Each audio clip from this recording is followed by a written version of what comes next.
Ego, mate. Yeah, it's a huge problem. Now, some people kind of, I mean, most people know what someone who is egotistical means. You know, that they see it as being the person who always has to be right, the inflated I am. And that is true, but it's only one small part of ego. Ego is huge when you think about it, pun intended. But the topic of ego is huge because just worrying about what other people think about you and wanting to be seen in a certain way, whether or not that reflects the reality, that is ego. So when people say something like, oh, I want to say this, but I don't want to appear to be racist, that's ego. You know, Yeah. you are presenting, and if you think about it, social media in particular is all about fucking ego. Now, can you imagine? I mean, a healthy ego is a healthy thing because we all like a strong, positive sense of self, and it's inextricably linked with your self-esteem. But can you imagine how miserable your life must be if you're one of these influencers and you wake up in the morning and the first thing you do is either check your follow account and these like, shares, comments, and views, and if you get, say, a drop in engagement or a drop in your follow account, or you get someone saying horrible things, and that actually affects you mentally and it ruins your day, like some of these people, it does with some of these people. What a miserable, fucking sad sack way to live, eh? Seriously. Awful. And those that have the largest egos tend not to deserve them either.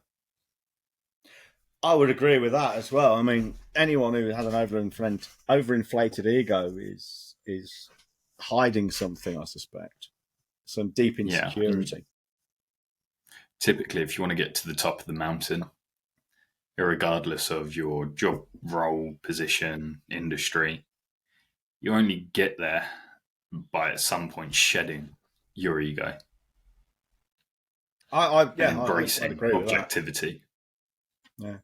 I mean, people are surprised to learn I don't have a massive ego. They assume I do because I'm forthright. But I can't even bother to argue with them. I don't need to, you know. But I think It's a typical trait, isn't it? You see a business owner who's very strong in their opinions, has success, they think, oh, I must have an ego the size of the planet. well, there's a difference, isn't there? You think about it between being forthright and believing what you say, and not being afraid to say it, and then there's a difference between that and then assuming that you are absolutely correct all the time. Yeah. I mean, the two things can go together, but they don't have to. Now, anybody who bothers to look at anything I do will realise I actually often say either I don't know or I could be wrong, and if I am wrong, then I've got no problem. I don't see being wrong as being a reflection as me as a human being. What would be a reflection as me as a human being is being wrong and refusing to accept it or admit it. Well, that's the trouble with ego, and you could almost say the size of your ego is directly correlated to how much you care about how you're viewed. So, for example, Definitely. middle managers, they know that their job is largely pointless, and they are essentially the slave driver.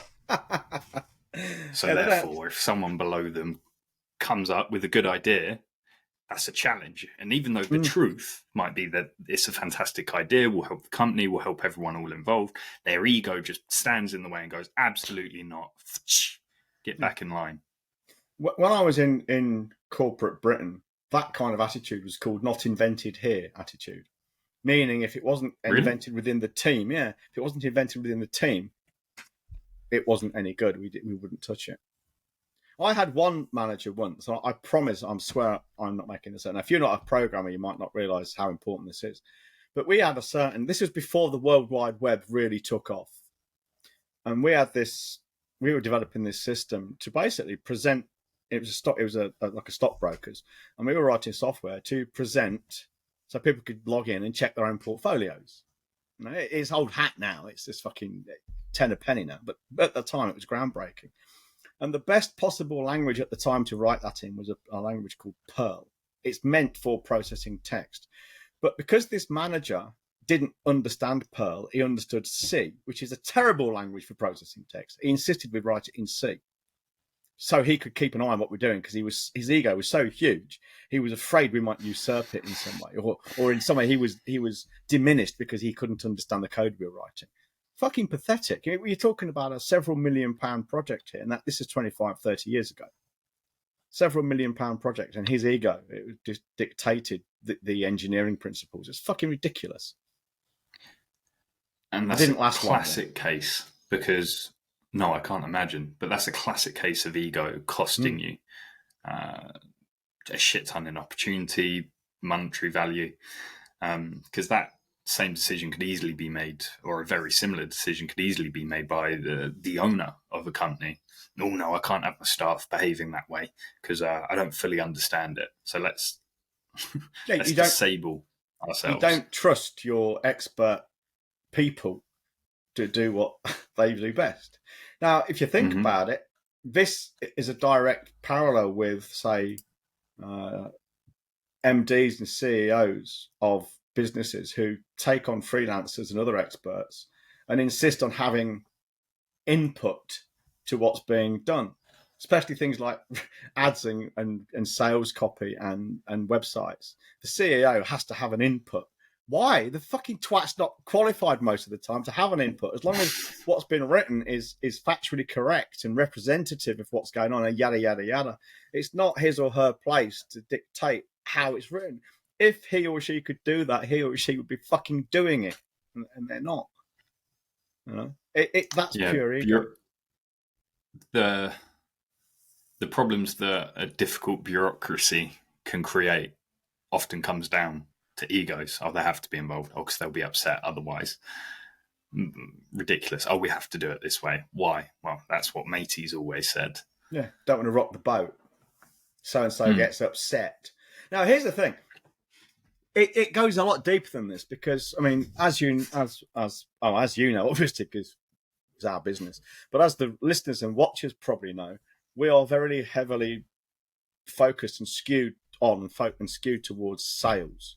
Because without sales, you don't have a business. I mean, all the marketing in the world is great, getting leads, but if you can't convert those fucking leads to business, what are you doing it for? You're just having lots of pointless conversations.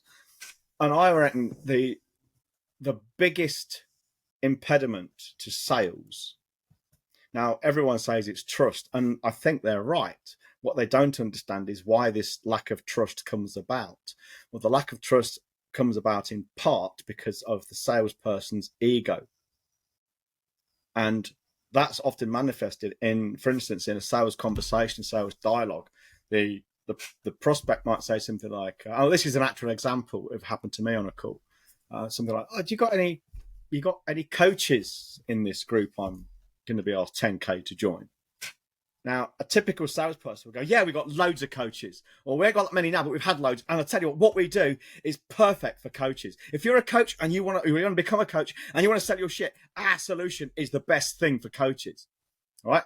Now, that's the assumption you would make. This guy wants to be among coaches, right?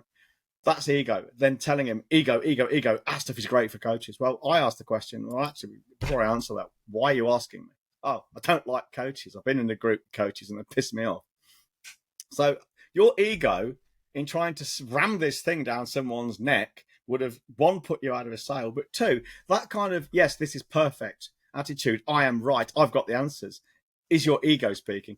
And it puts people off. It makes them feel like they start to feel like they're being railroaded. All right. And the truth in this particular case, for anyone who's interested, was he didn't like coaches. He was sick and tired of being in a group of coaches. And I truthfully told him the answer. We do have a coach or two in there. It's not for coaches specifically. And, you know, if you were a coach, it would help you. But equally, you're in construction. It'll help you anyway. You know. And he's now joined us. He joined us several months ago, but you know, and he's very, very happy with what's going on. But the ego of salespeople, always having an answer to a question, for instance, always saying, you know, our solution, our hammer is right for your nail of a problem.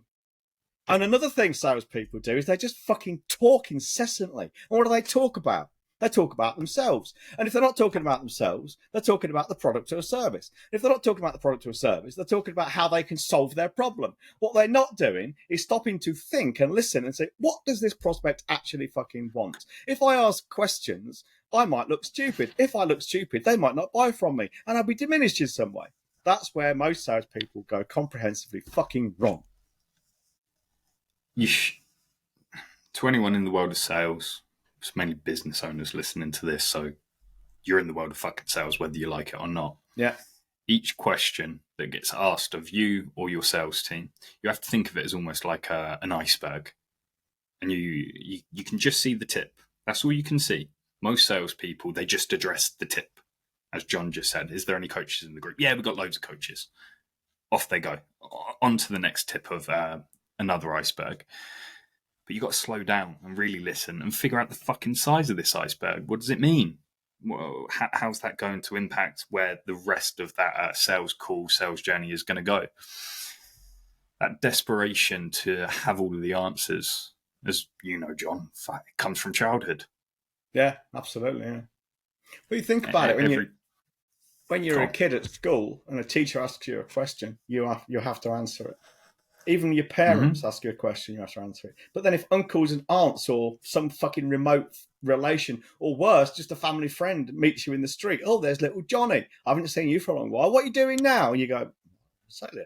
And your mum goes, answer the man. You know, we are taught from a very early age to answer people.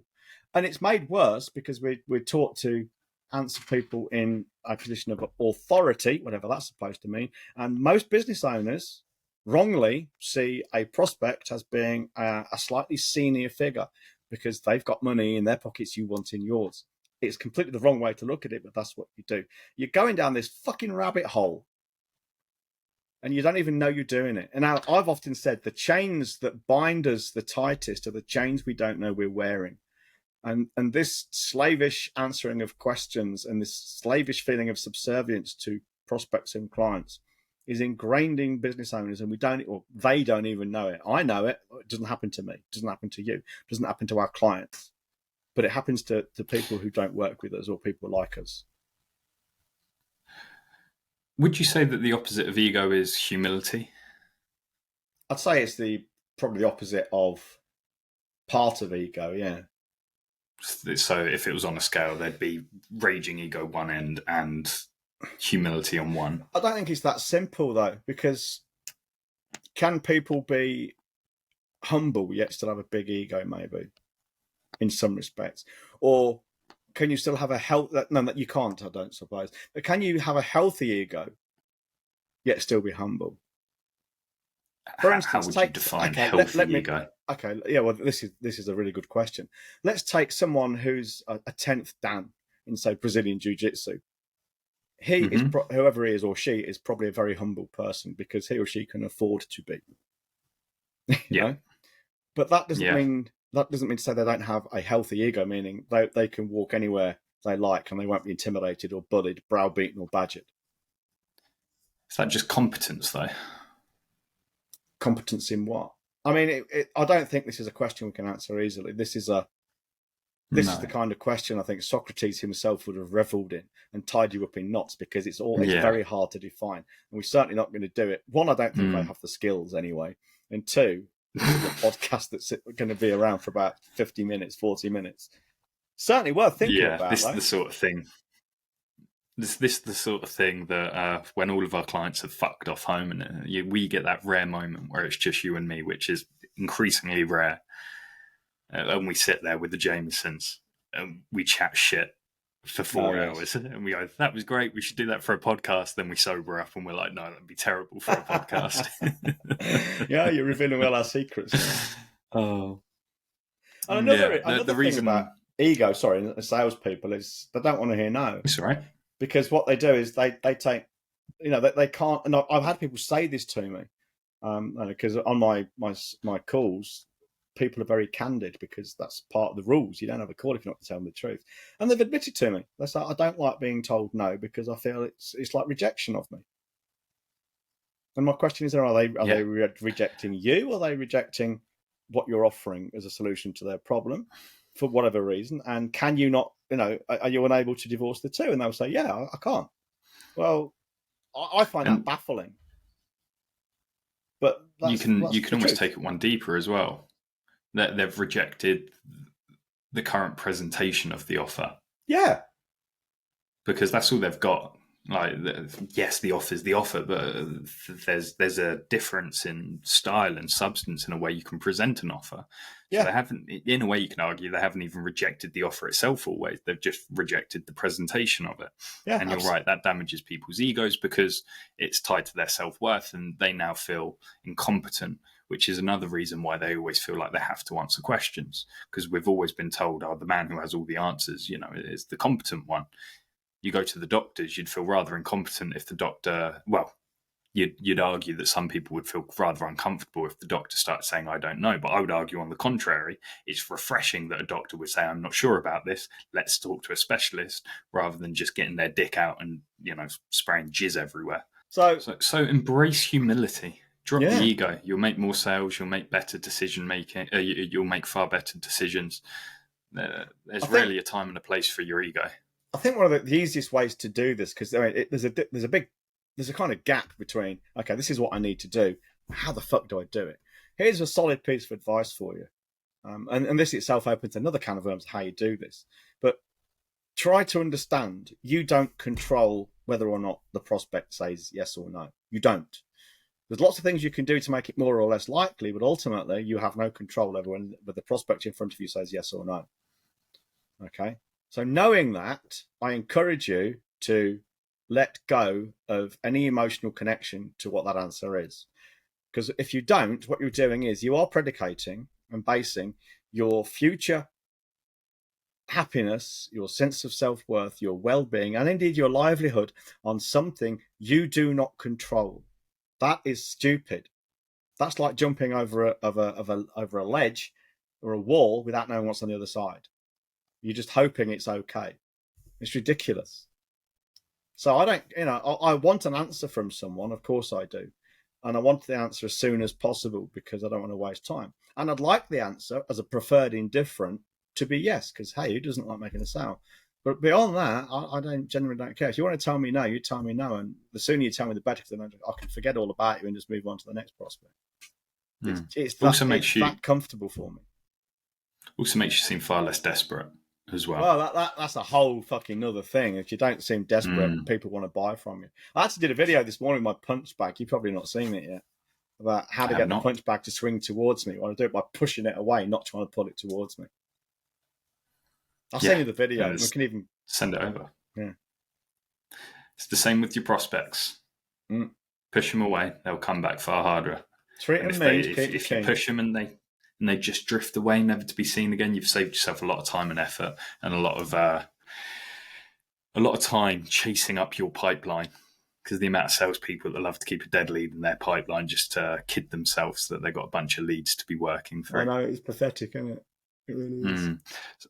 Anything more you want to say on ego in the world of business and sales? I suppose only to the extent that ego is probably one of the first things and the most important things to fix because it's so fucking insidious. And it's all encapsulating. This gives people some examples that probably resonate with all of them.